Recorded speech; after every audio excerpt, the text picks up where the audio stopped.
Shalom, salam sejahtera bagi kita semua.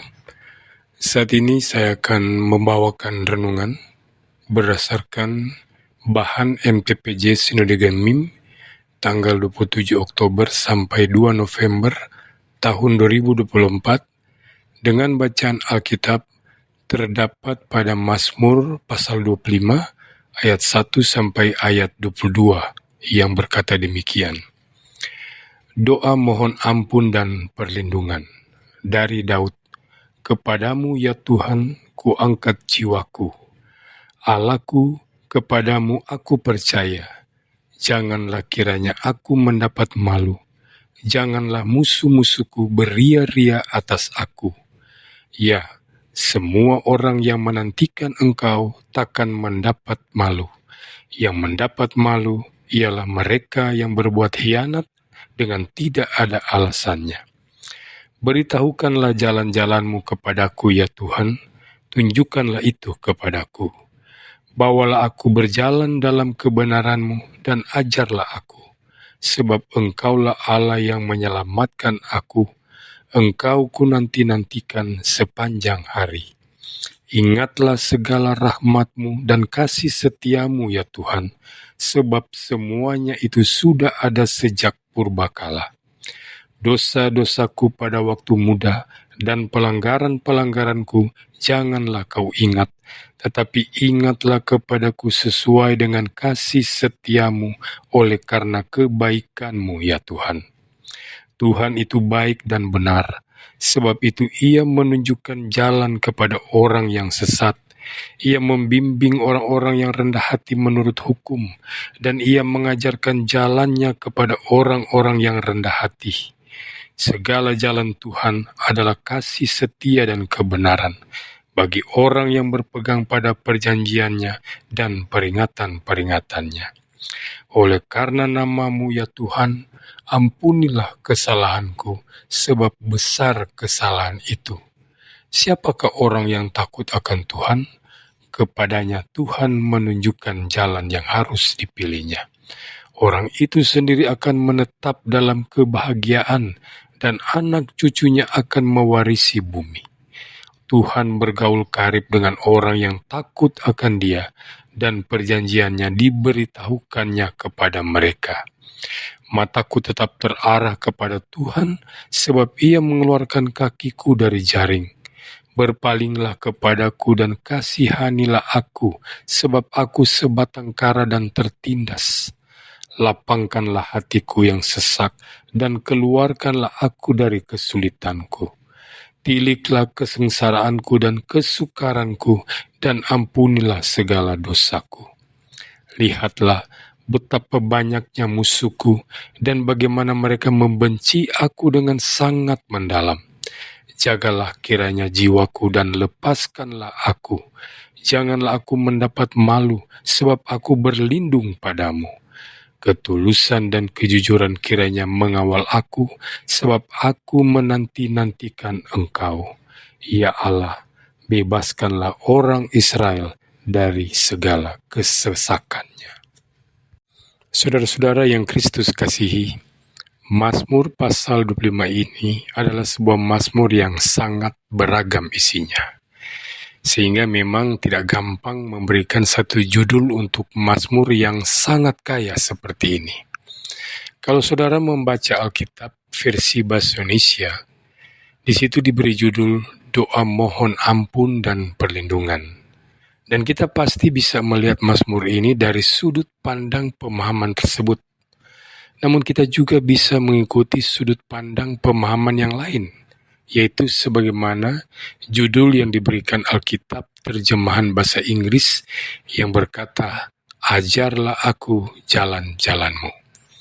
Jadi kita akan membaca Mazmur pasal 25 ini dari sudut pandang ini, yang merupakan topik sentralnya, yaitu doa untuk minta diajarkan oleh Tuhan. Ayat 1 dimulai dengan kalimat, Kepadamu ya Tuhan, ku angkat jiwaku. Mungkin gestur secara fisik yang sering kali dipakai kebanyakan orang waktu berdoa adalah ku angkat tanganku.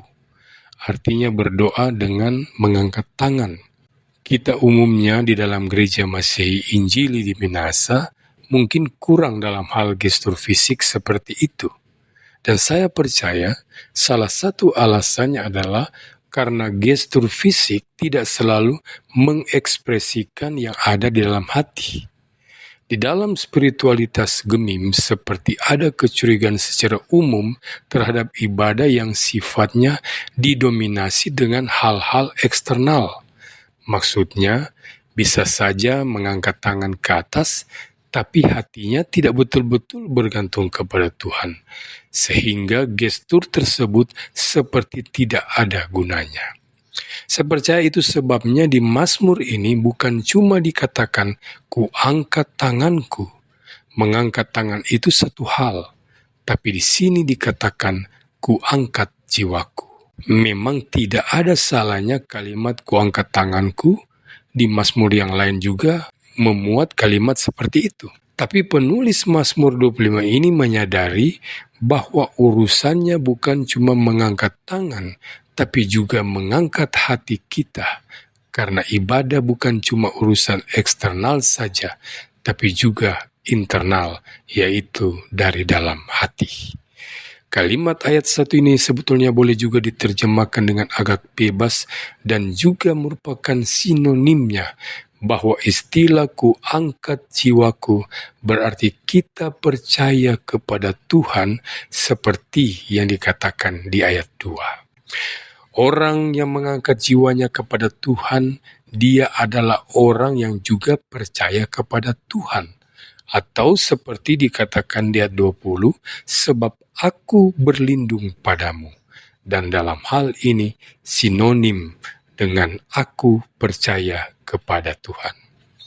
Sebelum seseorang berdoa kepada Tuhan, dia mesti percaya kepada Tuhan. Orang yang berdoa tapi bukan dilandasi kepercayaan kepada Tuhan akan jadi seperti berdoa secara eksternal saja. Kelihatan mulutnya kumat kamit tapi mungkin lebih merupakan ekspresi kepanikan daripada doa yang benar. Tuhan Yesus mengatakan dalam Injil Matius, kamu berdoa jangan seperti orang yang tidak mengenal Tuhan. Mereka berdoa bertele-tele. Bertele-tele ini artinya bukan sekedar mengulang-ulang, tapi mengapa orang bisa berdoa bertele-tele? Yaitu karena dia sendiri tidak percaya. Jadi ini suatu ekspresi yang penuh kekhawatiran yang membuat doanya bertele-tele seperti mengulang-ulang dan mengulang-ulang seakan-akan Tuhan harus terus diingatkan lagi dan lagi dan lagi. Kehidupan doa kita akan berubah kalau kita percaya bahwa Tuhan itu tertarik untuk memberkati kita lebih daripada kita tertarik diberkati Tuhan. Doa menjadi suatu yang sangat membebaskan karena kita percaya Tuhan tertarik terhadap kehidupan kita lebih daripada kita sendiri tertarik akan kehidupan kita. Sebaliknya, doa akan terasa berat sekali kalau kita berpikir adalah saya peduli sekali dengan kehidupan saya, tapi Tuhan sepertinya kurang memperhatikan saya. Waktu kita berdoa dengan pikiran seperti itu, doa jadi terasa sesuatu yang berat sekali. Salah satu gambaran yang menarik dalam perumpamaan anak yang hilang, sebelum anak bungsu itu kembali kepada bapaknya sudah menanti, sudah menunggu. Jadi dalam hal ini yang membuat ringan adalah kalau kita tahu bahwa sebelum kita berdoa, Tuhan sudah menunggu kita berdoa. Itu sebabnya berdoalah dengan kepercayaan datang kepada Tuhan, bukan sekedar menaikkan keinginan kita, melainkan kita percaya bahwa Tuhan memang tertarik dengan kehidupan kita. Dari sisi Tuhan, Dia tertarik pada kita, sedangkan dari sisi kita, apa yang kita tertarik dari Tuhan? Kalau kita membaca dari Mazmur 25 ini, yang kita tertarik seharusnya adalah pengajaran-pengajaran yang dari Tuhan. Istilah instruction sebenarnya adalah salah satu istilah yang dipakai untuk menerjemahkan Torah atau Taurat. Yang dalam Mazmur ini dikatakan pada ayat 4, beritahukanlah jalan-jalanmu. Kita perlu mempunyai ketertarikan terhadap petunjuk Allah itu, termasuk waktu kita membaca di ayat 3, ya, semua orang yang menantikan engkau takkan mendapat malu. Yang mendapat malu ialah mereka yang berbuat hianat dengan tidak ada alasannya. Menurut para ahli perjanjian lama, bahasa seperti ini tipikal dari zaman pembuangan. Maksudnya, ini adalah doa orang Israel waktu mereka terbuang dari hadapan Tuhan. Kita tahu dalam keadaan seperti itu, mereka mendapat malu karena bangsa Israel sebagai bangsa pilihan yang Allahnya adalah Yahweh, tidak seharusnya kalah dalam peperangan. Namun waktu mereka kalah, mereka introspeksi, mengapa kita bisa kalah? Mengapa sampai dipermalukan seperti ini? Yang pastinya bukan karena Yahweh yang kurang berkuasa. Lalu mereka sadar bahwa itu karena mereka tidak mengindahkan petunjuk Allah. Itu sebabnya bagian ini adalah khotbah kepada diri sendiri waktu dikatakan semua orang yang menantikan engkau takkan mendapat malu. Maksudnya, kita jangan seperti nenek moyang kita yang tidak taat kepada Tuhan sehingga akhirnya mengalami pembuangan seperti ini. Dalam kalimat semua orang yang menantikan engkau takkan mendapat malu ini adalah istilah menantikan juga tidak kalah pentingnya. Kita perlu sabar terhadap pemulihan yang Tuhan kerjakan.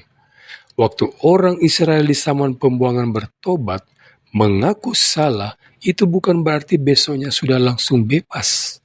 Pekerjaan Tuhan seringkali tidak instan seperti itu. Ada saatnya seorang bertobat dari kesalahannya, lalu memperhatikan petunjuk Tuhan, tapi pemulihan Tuhan masih di depan sana. Dalam hal ini, orang-orang percaya perlu tetap dengan sabar menantikan pemulihan yang dari Tuhan. Di dalam kehidupan ini kita seringkali tidak sabar menantikan Tuhan. Kita bahkan lupa bahwa Tuhan kita sendiri penuh dengan penantian. Seandainya ada yang tidak perlu menunggu dalam dunia ini, itu seharusnya adalah Tuhan. Coba saudara perhatikan orang-orang besar yang berkuasa. Mereka kena macet pun tidak mau menunggu. Mereka harus tetap jalan, sementara kita orang-orang yang tidak terlalu penting harus menunggu. Orang-orang besar ditandai dengan mereka tidak perlu menunggu. Yang menunggu, yang mengantri, itu adalah orang-orang kecil, orang-orang biasa. Jadi kalau mengikuti logika ini, yang paling tidak perlu menunggu sudah pasti adalah Tuhan. Karena Dia Allah Maha Kuasa. Tetapi ternyata tidak demikian. Alkitab tidak membicarakan Tuhan yang seperti itu. Tuhan yang tidak mau menunggu karena Dia Maha Kuasa, bukanlah Tuhan yang ada di dalam Alkitab.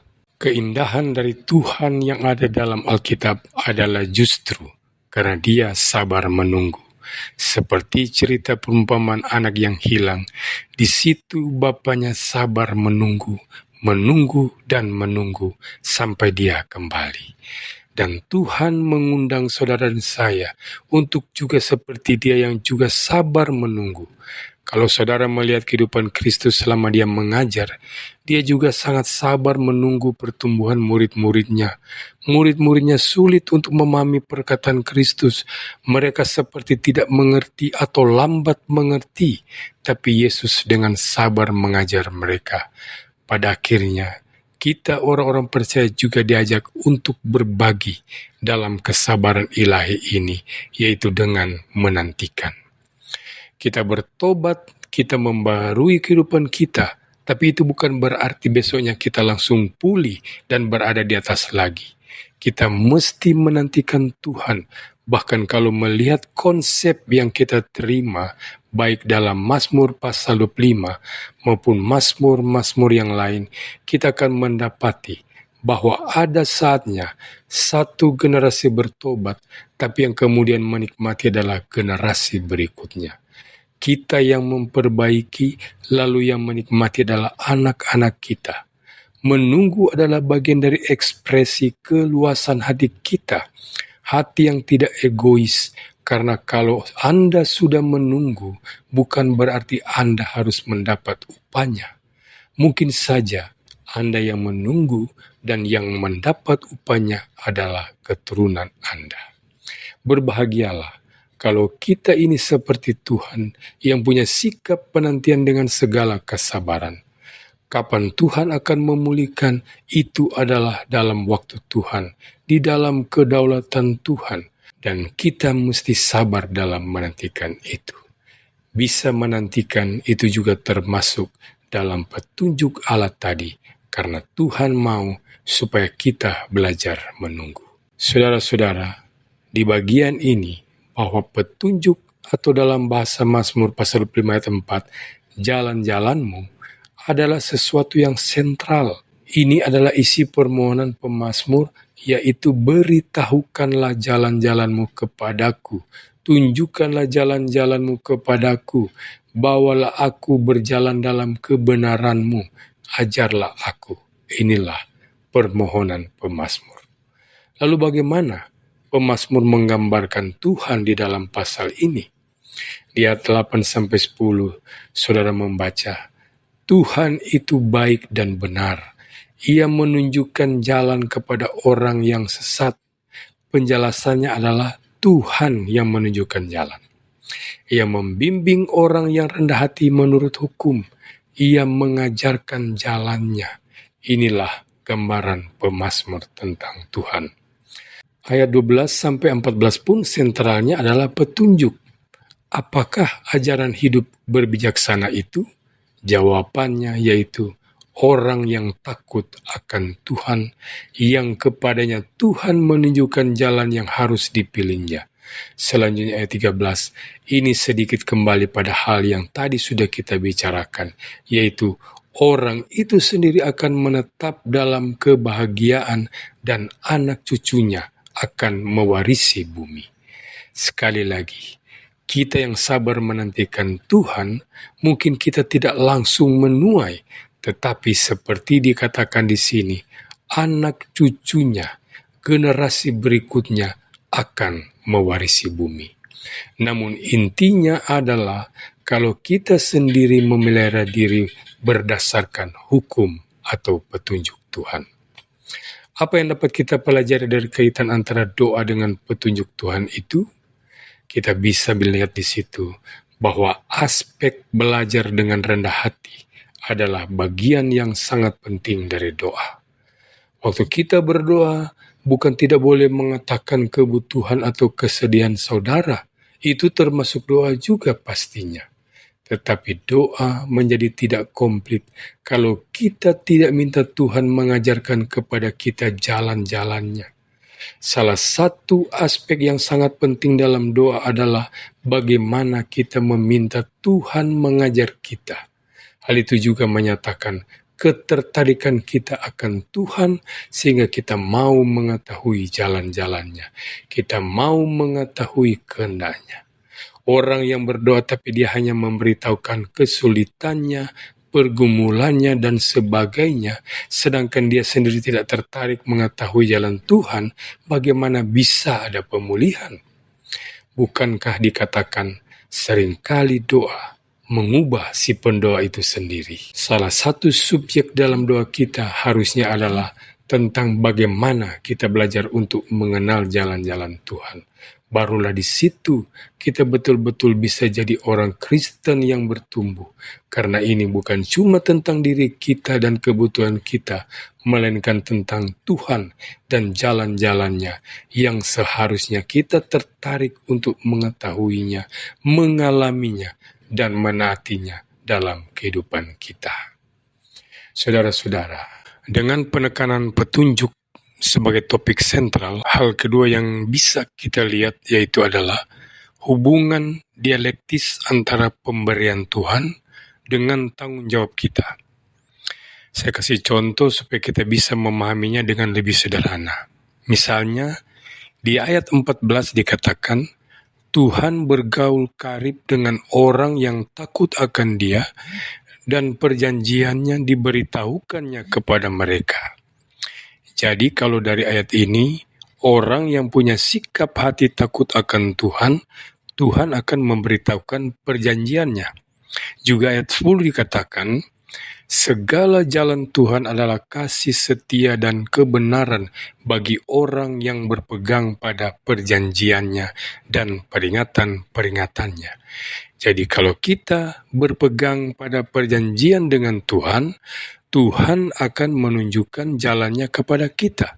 Tetapi kita sudah membaca dalam ayat-ayat sebelumnya bahwa doanya pemazmur justru supaya Tuhan mengajarkan kepadanya jalannya. Justru yang diminta oleh pemazmur adalah supaya dirinya punya hati yang takut akan Tuhan, supaya dirinya bisa memelihara perjanjian dengan Tuhan. Inilah hubungan yang saling mempengaruhi itu. Ayat 10 dan ayat 14 mengatakan, barang siapa yang berpegang pada perjanjian dengan Tuhan, barang siapa yang takut akan Tuhan, Tuhan akan menunjukkan jalannya. Tidak mudah untuk mengatakan mana yang lebih dulu, mana yang jadi penyebab, dan mana yang jadi akibat. Kita tidak bisa mengatakannya dalam hal ini, yaitu kalimat yang terkenal dari Katekismus Westminster yang berkata, tujuan hidup manusia yang paling puncak adalah memuliakan Tuhan dan mengalami Dia selama-lamanya. Dalam hal ini, kita sulit memutuskan apakah kita memuliakan Dia dulu, lalu baru kita mengalami Dia, atau kita mengalami Dia, kemudian kita memuliakan Dia. Ini adalah hubungan dialektis antara memuliakan dan mengalami Tuhan. Orang yang memuliakan Tuhan, dia semakin mengalami Tuhan. Orang yang mengalami Tuhan, dia semakin memuliakan Tuhan. Kita tidak perlu ambil keputusan mana yang lebih dulu. Kita bisa memulai dari mana saja. Sama seperti itu. Waktu Mazmur pasal 25 berbicara tentang petunjuk Tuhan, pemazmur berdoa kepada Tuhan, Tuhan tunjukkanlah jalanmu, beritahukanlah jalan-jalanmu kepadaku, berikan kepadaku hati yang takut kepadamu, yang mencari Engkau. Tolonglah supaya aku bisa memelihara perjanjian dengan Engkau. Tapi kemudian di ayat 10 dan 14 dikatakan bahwa hal itu diberikan kepada orang-orang yang memegang perjanjian dengan Tuhan. Saudara lihat, ini mungkin seperti bertolak belakang jadinya. Tapi ini bukan bertolak belakang, melainkan keduanya saling mempengaruhi. Itu sebabnya di dalam Mazmur ini saudara mendapati berkali-kali disinggung tentang pengampunan, tentang dosa-dosa kita dan sebagainya. Maksudnya pemazmur sadar bahwa dia tidak punya ketertarikan sebetulnya, maka dia memohon anugerah Tuhan. Ini perkataan orang yang rendah hati. Ini bukan perkataan orang yang merasa benar sendiri. Bukan perkataan orang yang merasa bahwa dialah satu-satunya yang mementingkan jalan Tuhan, sementara orang lain tidak ada satupun yang mencari jalan Tuhan. Yang seperti itu bukanlah tipe pemazmur. Yang dikhawatirkan saudara dengan kerohanian yang keliru adalah yang waktu membaca perintah-perintah Tuhan lalu dihayati dengan kitalah orang yang bisa melakukan itu. Betapa celakanya penghayatan seperti ini. Misalnya ada perintah berdoalah senantiasa, lalu dihayati dengan kita inilah yang berdoa senantiasa. Waktu kita mendengar perintah carilah wajah Tuhan, lalu kita menganggap kita itulah yang mencari wajah Tuhan, orang-orang yang lain tidak. Lalu waktu kita mendengar perintah beritakanlah Injil, kita juga menganggap kitalah yang memberitakan Injil, yang lainnya kurang memberitakan Injil. Orang benar sendiri seperti ini sangat berbahaya. Orang-orang Farisi berpikirnya seperti itu. Yesus pernah memberikan perumpamaan ada dua orang yang sama-sama pergi ke bait Allah. Yang satunya bicara tentang pencapaian keagamaan dirinya, yang lainnya datang kepada Tuhan mengaku kebobrokan rohaninya. Lalu Tuhan Yesus mengatakan, yang terakhir itulah yang datang dengan kebobrokan rohani itulah pergi dengan dibenarkan oleh Tuhan, sedangkan yang pertama itu tidak. Dengan demikian, waktu kita menekankan petunjuk Tuhan, ini sebetulnya adalah hal yang termasuk karunia keselamatan. Kalau kita bisa dididik oleh Tuhan, kalau kita mau mencari jalan-jalan Tuhan, itu pun adalah kasih karunia Tuhan. Tuhan memberikan hukum-hukumnya, instruksi-instruksinya, itu adalah bagian dari rencana keselamatan Allah. Dan karena kita bicara tentang keselamatan Allah, maka dalam hal ini juga termasuk bicara anugerah Tuhan. Di dalam ayat-ayat seperti Mazmur ini, kita melihat integrasi yang tidak terpisahkan antara pembenaran dan pengudusan. Orang Israel mendapat anugerah Tuhan justru juga melalui Taurat, karena Taurat mengajarkan bahwa kita perlu pengampunan dosa. Pemahaman seperti ini seharusnya mengajar gereja untuk senantiasa berdoa minta Roh Kudus membawa kita untuk hidup bukan dengan kekuatan kita sendiri, melainkan kekuatan yang dari Tuhan.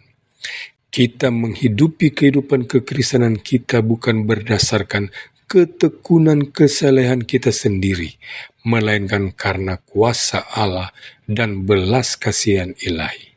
Kalau kita betul-betul mengerti konsep anugerah seperti ini, maka salah satu tanda yang hadir adalah kita ini jadi orang yang bisa diajar. Orang yang mengenal kasih karunia Tuhan, yang betul-betul mengerti apa itu anugerah, dia itu bisa dididik. Sebaliknya orang yang tidak bisa diajar, yang keras kepala, yang sulit ditunduk dan sebagainya, mereka itu sebetulnya orang-orang yang tidak mengenal konsep anugerah, karena anugerah membawa kita kepada sikap yang bisa dididik. Kita ini tidak maha tahu, kita tidak maha bijaksana, maka selama kita masih ada dalam dunia ini, jangan berhenti belajar. Jangan berhenti rendah hati untuk terus berdoa kepada Tuhan. Mintalah Tuhan menunjukkan kepada kita jalan-jalannya. Kiranya Tuhan menolong kita. Kadang-kadang ada saat-saatnya kita mengalami semacam pembuangan, tapi saat-saat seperti itulah yang menolong kita untuk introspeksi, untuk jadi rendah hati, dan harga yang dibayar itu pantas. Karena Tuhan mau memenangkan kita untuk jadi orang yang mau diajari. Intinya, bukan soal penderitaannya, kesulitannya, pembuangannya, melainkan bagaimana menjadikan umatnya sebagai umat yang mau diajari dan mau menjadi rendah hati. Tuhan Yesus memberkati kita semua. Amin.